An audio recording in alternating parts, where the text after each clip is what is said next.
Question number 8. Which the term of the AP 11852 dash dash is minus 151.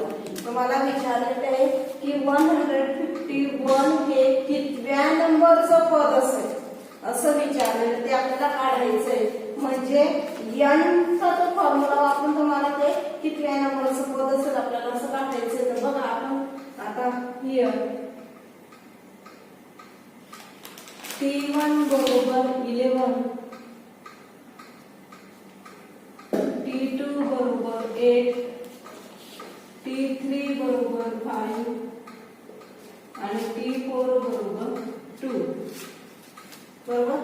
आता difference D काढायचा आहे आपल्याला. T2 minus T1. T2 किती दिले 8 मायनस 11. 8 मधून 11 मायनस होते, 11 मधून 8 मायनस केले 3 मायनस 3 म्हणजे डिफरन्स किती आला मायनस 3 आला आहे.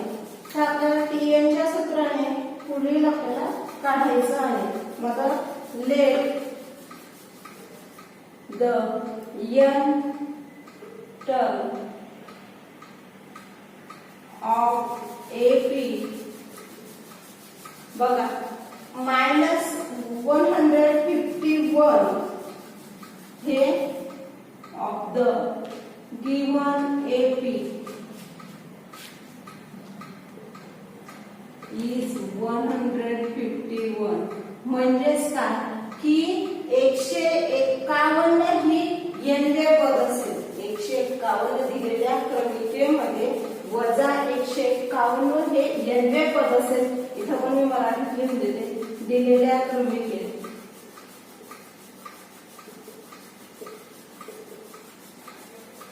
वजा 151 हे n-वे पद असेल. दिलेल्या क्रमिकेत वजा 151 हे n-वे पद असेल. बरोबर. तर आपण Tn चं सूत्र वापरून घेऊ. म्हणजे Tn बरोबर a plus n minus 1d. बघा Tn हे काय असेल वजा 151 असेल. a आपल्याला मिळालेला आहे 11 प्लस n आपल्याला काढायचं n मायनस 1d दिलेला आपल्याला मायनस 3. d आला आपण काढला तो मायनस 3 वजा 151 हा 11 इकडे आला minus 11 is equal to n minus 1 minus 3. यांची ऍडिशन करा. वजा वजा अधिक झाले मोठ्या संख्येचं चिन्ह 2 6 162 n minus 1 is equal to minus हा 3. हा मायनस 3 आपण डिवाइड करून घेऊ इकडे. 162 मायनस 3 हा डिवाइड झाला इकडे त्याला तो प्लस झाला n मायनस 1. बघा 3 ने आपण त्याला डिवाइड करणार आहे. आता 3 ने डिवाइड करून घेऊया. 3 5 जा 15 3 4 जा 12 n मायनस 1 हा मायनस इकडे घेतले मायनस 54 n मायनस 1 चा हा 1 इकडे आपण प्लस करूया म्हणजेच तो प्लस होईल. हा झाला तुमचा n आला 55. इथं हा मायनस 3 हा मायनस 3 कॅन्सल होईल. इथं आला आपला 54 प्लस 1 इज इक्वल टू 1 हा झाला 55 इज इक्वल टू n. म्हणजे n म्हणजे 55 म्हणजे 55 नंबरचं पद काय असेल मायनस 151. n-वे पद काय असेल 55 असेल. n-वे पद काय असेल 55 असेल. म्हणजे दिलेल्या क्रमिकेमध्ये n टर्म ही 55 असेल. n टर्म काय मिळणार असेल आपल्याला 55. द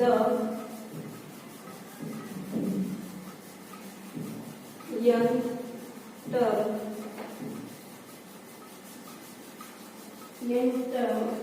म्हणजेच 55 term of given AP is -151.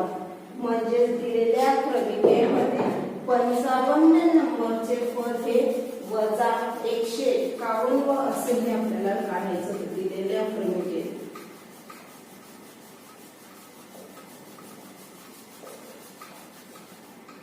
पंचावन्नवे पद वजा 151 असेल. बघा किती सोपं होतं. तुम्हाला जी क्रमिका दिलेली त्या क्रमिकेमध्ये तुम्ही T1 T2 काढून घेतला, त्यानंतर डिफरन्स D हा काढून घेतला आणि Tn च्या सूत्राने तुम्ही हे n मिळवला. बघा 151 = 11 n - 1 - 3 जसा तसा ठेवला. हा 11 प्लस होता, इकडे मायनस झाली, यांची दोघांची ऍडिशन केली 162 n - 1 कंस कंप्लीट -3 हा -3 इकडे डिवाइड झाला, मायनस मायनस साइन कॅन्सल झालं, 3 ने याला डिवाइड केलं, 3 5 जा 15 1 उरला, 3 4 जा 12 54 झाला. 54 = n - 1 हा n इकडे त्याला प्लस झाला, 54 + 1 किती झाला 55 म्हणजे n आपल्याला मिळाला 55. तर 55 ही टर्म्स किती नंबरला असते 151 ही टर्म्स 55 नंबरला असते. म्हणजे 55 व पद काय असेल -51 हे असेल. असं तिथे उदाहरण आपल्याला विचारलेलं होतं. आपण एक्झाम्पल नंबर 9 वर आलो. बघा क्वेश्चन नंबर 9 काय, how many natural numbers from 10 to 250 are divided by 4. तुम्हाला काय सांगितलं की 10 ते 250 मध्ये 4 ने भाग जाणाऱ्या एकूण संख्या किती ते विचारलेले आहेत तुम्हाला.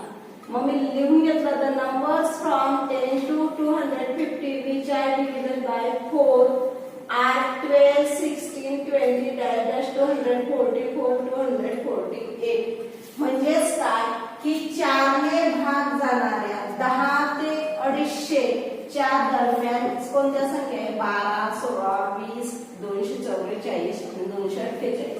मध्ये अजून बऱ्याच संख्या आहेत, आपण लिहून घेऊ इथं 10 ते 250 च्या दरम्यान 4 ने भाग जाणाऱ्या संख्या 12 16 20 डॅश डॅश 244 आणि 248. बरोबर. म्हणजेच मग 12 काय असेल तुमचा T1 12 T2 16 बरोबर आणि Tn असेल तुमचा 248. त्याच्या डिफरन्स तुम्हाला काढायचा आहे T2 - T1 = 16 - 12 = 4. म्हणजे D किती आला असेल तुमचा 4 आलेला असेल. त्याच्यावरून तुम्हाला Tn च्या सूत्राने तुम्हाला ते किती एकूण संख्या असतील त्या तुम्हाला काढायच्या आहेत. बघा आता Tn बरोबर a + n - 1 d हे तुमचं सूत्र असेल. आता Tn आपल्याला मिळून गेलेला आहे, a मिळून गेला आहे, d मिळाला आहे, फक्त आपल्याला n काढायचा आहे. Tn किती आला 248 = a किती दिला 12 प्लस n - 1 d आला 4. हा 12 इकडे त्याला मायनस करून आपण 248 - 12 = n - 1 * 4. याच्यातून 12 मायनस करा.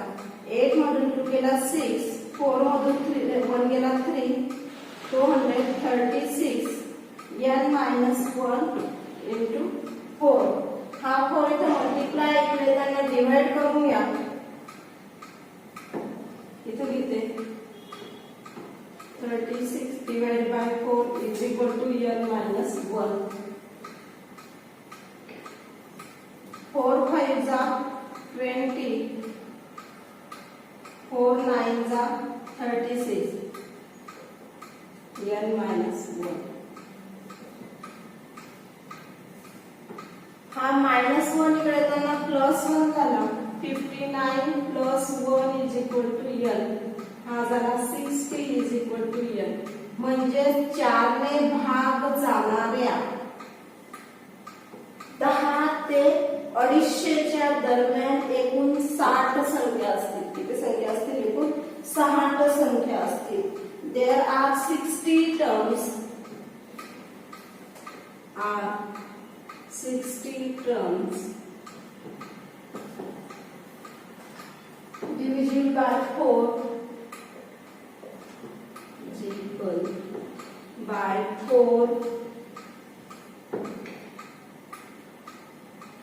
divisible by 4 from 10 to 250.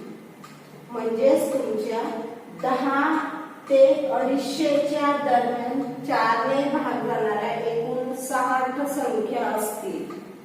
बघा 10 ते बघा मराठीच्या मुलाने लिहायचं इथं की 10 ते 250च्या दरम्यान 4 ने भाग जाणाऱ्या एकूण 60 संख्या असतील असं लिहायचंय. अतिशय सोपं तुम्हाला दिलेल्या या गोष्टी D1 D2 काढला, त्यावरून D काढला आणि DN च्या सूत्रामध्ये किमती टाकल्या तर आपल्याला n मिळून गेला आहे 60. असं हे 90 नंबरचं एक्झाम्पल होतं आपलं. अतिशय सोपं आहे. आता आपण 10 पाहूया. बघा question number 10 is the 7 terms of an AP is 7 more than 10 terms. Find the common difference. तुम्हाला काय सांगितलेलं आहे की एका अंकगणितीय श्रेणीचे 17वे पद 10व्या पदापेक्षा 7 ने जास्त आहे तर सामान्य फरक काढायला सांगितलेलं आहे तुम्हाला. 17वे पद हे 10व्या पदापेक्षा 7 ने जास्त आहे, तो तुम्हाला त्याच्यातला डिफरन्स हा काढायचा आहे. तो आपण आता काढणार आहे. बघा दिलेल्या गोष्टीवरून आपण आता बघा फर्स्ट ए दिलेला नाही आपल्याला, डी पण दिलेला नाही, तर ए आणि डी मानून घेऊया आपण. दोघांना ए पहिली संख्या आपण T1 म्हणजे ए मानू आणि कॉमन डिफरन्स म्हणजे सामायिक फरक हा आपण डी मानणार आहे. Let the first term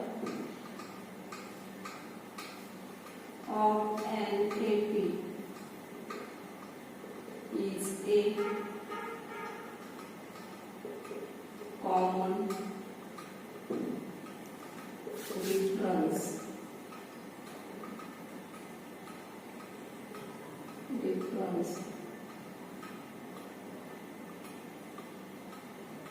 Difference D. बरोबर. बघा क्रमिकेचे दिलेल्या क्रमिकेचे पहिले पद ए व सामान्य फरक डी मान. सामान्य प्रकारांना आपण डी मानला. आता सूत्रामध्ये आपण किमती टाकून घेऊया. बघा Tn बरोबर a plus n minus 1 d. आता Tn हा आपल्याला काय दिलेला आहे 17.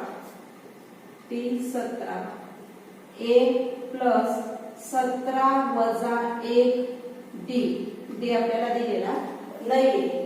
बघा T17 is equal to a plus 17 minus 1 म्हणजे 16d. याला आपण इक्वेशन 1 म्हणतो. याला आपण काय म्हणतो इक्वेशन 1 म्हणतो. आता T10 काढायचं आपल्याला. T10 is equal to ह्या सूत्रामध्ये किमती टाकल्या आपण a plus 10 minus 1d. T10 is equal to a plus 10 मधून 1 मायनस केलाय काय म्हणून 9d. याला आपण इक्वेशन 2 म्हणतो. याला आपण काय म्हणतो इक्वेशन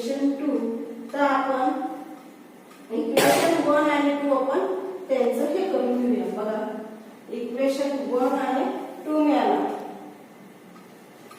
त्याचा आपण हे घेऊया.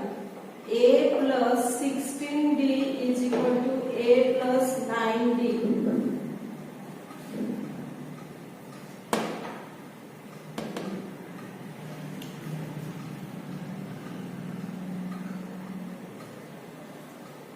बघा a plus 16d plus a plus 9d. बघा आपल्याला गिवन कंडिशन काय सांगितले की T17 हा T10 पेक्षा 7 ने जास्त असेल असं आपल्याला सांगितलंय. फ्रॉम गिवन कंडिशन 1 and 2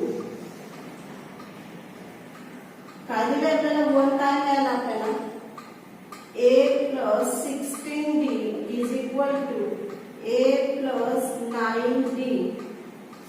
हा याच्यापेक्षा किती 7 ने जास्त असेल म्हणून आपण इथं ऍड 7 केलेला आहे. इथं काय केलं आपण ऍड 7 केलेला आहे. म्हणजेच काय हा a कॅन्सल होईल तुमचा 16d minus 9d is equal to 7. Minus हा काय झाला 16 मधून 9 मायनस केला उरला 7d is equal to 7. म्हणजेच d is equal to 7 divided by 7. d is equal to 1. म्हणजे तुमचा सामायिक डिफरन्स जो आहे तो फरक सामायिक फरक किती आलेला असेल तो तुमचा 1 आलेला असेल. द कॉमन डिफरन्स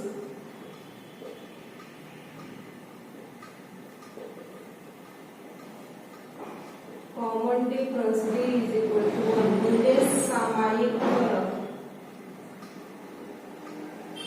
किंवा सामान्य फरक.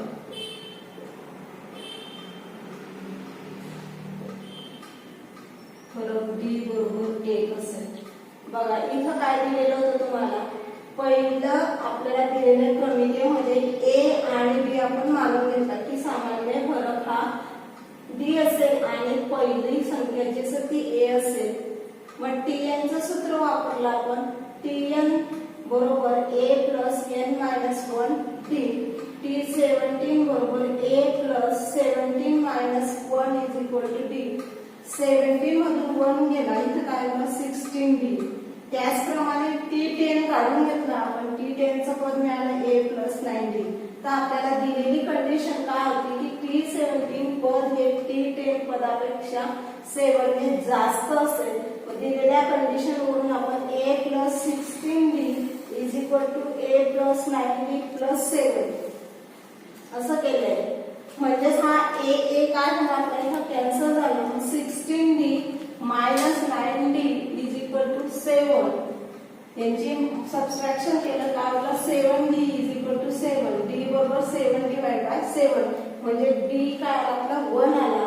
Common difference d is equal to 1 म्हणजे सामान्य फरक काय 1. आपल्याला इथे हेच विचारलं होतं की त्यांच्यातला सामान्य फरक काय असेल सामायिक फरक किंवा सामान्य फरक तो आपल्याला विचारायला तो आला आपला 1.